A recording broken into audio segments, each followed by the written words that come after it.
اعوذ باللہ من الشیطان الرجیم بسم اللہ الرحمن الرحیم وَإِذْ قُلْنَا ادْخُلُوا هَٰذِهِ الْقَرْيَةَ فَكُلُوا مِنْهَا حَيْثُ شِئْتُمْ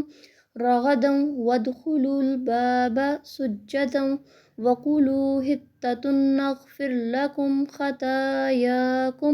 وَسَنَزِيدُ الْمُحْسِنِينَ۔ اور جب ہم نے فرمایا اس بستی میں جاؤ، پھر اس میں جہاں چاہو بے روک ٹوک کھاؤ اور دروازے میں سجدہ کرتے داخل ہو،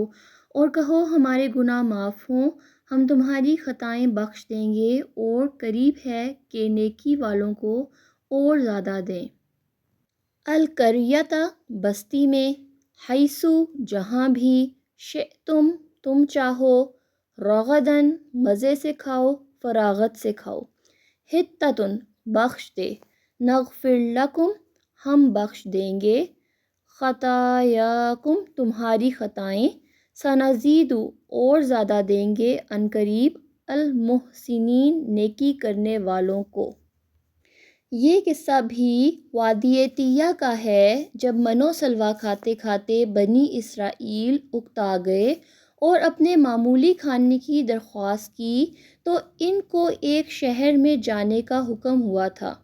کہ وہاں کھانے پینے کی اور معمولی چیزیں ملیں گی، تو یہ حکم اس شہر کے اندر جانے کے متعلق ہے۔ اور پھر اللہ تعالیٰ فرماتا ہے کہ جب تم اس میں داخل ہو جاؤ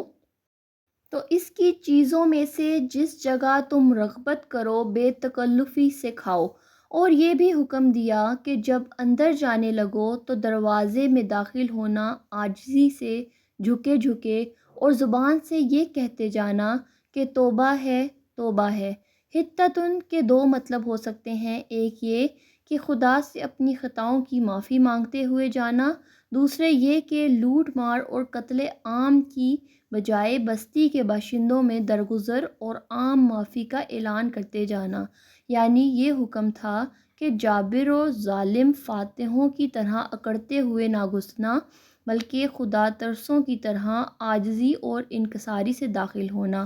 تو ہم معاف کر دیں گے تمہاری پچھلی خطائیں اور مزید عطا کر دیں گے دل سے نیک کام کرنے والوں کو۔